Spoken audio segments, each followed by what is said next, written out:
কিছুদিন হলো টুনিদের ঘরের সামনে একটা ছোট্ট চারা গাছ বের হয়। চারা গাছটা একদমই ছোট ছিল, তাই বোঝা যাচ্ছিল না এটা কিসের চারা। টুনির মেয়ে টুনটুন সেই ছোট্ট চারা গাছটাকে দেখে চারা গাছটার কাছে আসে।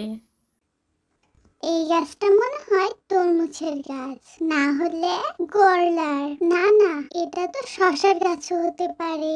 আচ্ছা, যাই হোক, আমি এই গাছটাকে পানি দিব আর এই গাছের ফলগুলো পেড়ে পেড়ে খাবো। এরপর থেকে প্রতিদিন টুনটুন নদী থেকে পানি এনে ছোট্ট চারা গাছটাকে দেয়।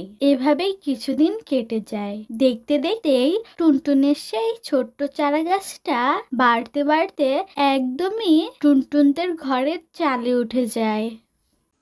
মা মা, আমি নদীতে যাচ্ছি আর পানি নিয়ে আসি। এখন আমার এই চারা গাছটার আরো বেশি বেশি পানি লাগবে। মা টুনটুন, বুঝি না তুই এই গাছটাকে পানি দিয়ে কি করিস। দেখো, এই গাছটা বড় হতে হতে আমাদের ঘরের চাল পর্যন্ত উঠে গেছে। জানি না এই গাছে কোনো ফল ধরবে কিনা। শুধু শুধু তুই তোর সময় নষ্ট করিস। একদিন যখন টুনটুন ঘুম থেকে উঠে তখন সে জানলা দিয়ে দেখতে পায় সেই গাছে একটা ছোট্ট শসা বের হয়েছে। এটা দেখে তো টুনটুন অনেক খুশি হয়ে যায় আর লাফাতে লাফাতে ওর মাকে ডাকে। মা মা, ও মা, উঠো, তাড়াতাড়ি উঠো। দেখো, আমার এই চারা গাছটাতে একটা ফল বের হয়েছে। মা টুনটুন, এটা তো দেখছি শসার গাছ। তোমার চারা গাছে একটা শসা বের হয়েছে। চলো আমরা বাইরে গিয়ে দেখি। এরপর দুই মা মেয়ে ঘরের বাইরে সেই চারা গাছটার কাছে চলে যায়।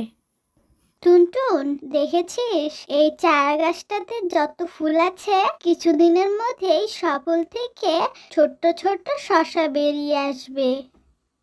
এসব বলতে বলতেই সেখানে উড়ে কাকলি চলে আসে। আরে আরে, আমি কখন থেকে খুঁজছি শসা, আর শসা তো দেখছি আমার ঘরের পাশেই আছে। টুনি, আজকে তো কোনো সবজিওয়ালাই আসেনি, তুমি আমাকে এই শসাটা দিয়ে দাও। কালু আজকে খুব শসা খেতে চাইছে। না না আন্টি, এই শসা তো অনেক ছোট, আর এটা তো প্রথম শসা আমার কাছে। কাকুলি, এই গাছটাকে প্রতিদিন টুনটুন পানি দেয় আর এক নজরে দেখতে থাকি। এই গাছটাতে তো একটা মাত্র শসা বেরিয়ে এসেছে। যখন অনেক অনেক শসা হবে তখন তুমি বরং একটা নিয়ে যেও।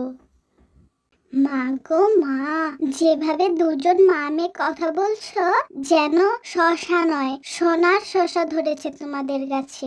আমি যাই, অন্যখান থেকে গিয়ে শসা নিয়ে আসি।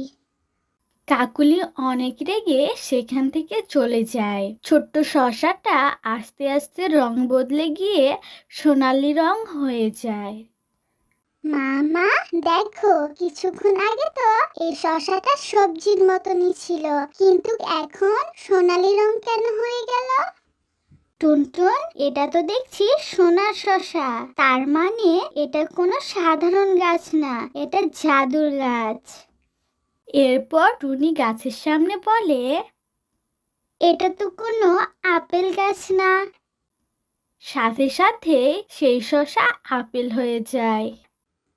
তার মানে মা, আমরা যেটাই বলবো এই গাছের শসা সেটাই হয়ে যাবে। এসব দেখে তো দুই মা মেয়ে অনেক খুশি হয়। আমার না খুব খিদে পেয়েছে, চলো না এই আপেলটা পেড়ে আমরা দুজন খেয়ে নেই। এরপর দুই মা মেয়ে সেই আপেলটা পেড়ে খেয়ে নেয়।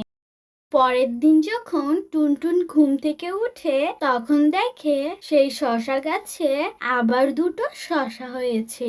এরপর টুনটুন ওর মাকে ডাকে। মা মা, এদিকে এসো, দেখো আজকে শসা গাছে দুটো শসা হয়েছে। টুনটুনের ডাকে টুনিও সেখানে চলে আসে। টুনটুন মা, চল একটা শসা আমরা খাই আর একটা শসা সোনার শসা বানিয়ে নিব। এরপর দুনিয়াটা শশা ছিঁড়ে আর দুই মামে একটা শশা খেয়ে পেট ভরে যায়। এরপর টুনি আবার শশার গাছের কাছে গিয়ে বলে, এটা তো কোনো সোনার শশা গাছ না। সাথে সাথে সেই সবজি শশাটা সোনা শশা হয়ে যায়। মা টুনটুন, তোর জন্য আজকে আমাদের ভাগ্যই বদলে গেল। এখন তো আমরা অনেক ধনী পাখি হয়ে যাব। এরপর দুই মামি মিলে সোনার দোকানে যায় আর সেই সোনার শসাটা বিক্রি করে অনেক অনেক টাকা নিয়ে আসে। একদিন কান্না করতে করতে টিয়া টুনির কাছে আসে। টুনি, টুনি বোন, আমাকে সাহায্য করো। আমার কোনো খাবার জিনিসও নেই, আবার একটা ঘরও নেই। টিয়া, তুমি একদম চিন্তা করিও না, আমি এক্ষুনি তোমাকে একটা সোনার শসা দিচ্ছি। এই সোনার শসাটাকে বিক্রি করে তুমি সারা জীবন সুখে শান্তিতে কাটাতে পারবে। এরপর টুনি একটা সোনার শসা টিয়াকে দিয়ে দেয়। টিয়া তো সোনার শসা পেয়ে অনেক খুশি হয়ে যায় আর সেই সোনার শসাটাকে নিয়ে সেখান থেকে চলে যায়। টুনি কিছুদিনের মধ্যে একটা নতুন বাড়ি বানিয়ে ফেলে আর বিপদে পড়া সব পাখিদের সাহায্য করতে থাকে।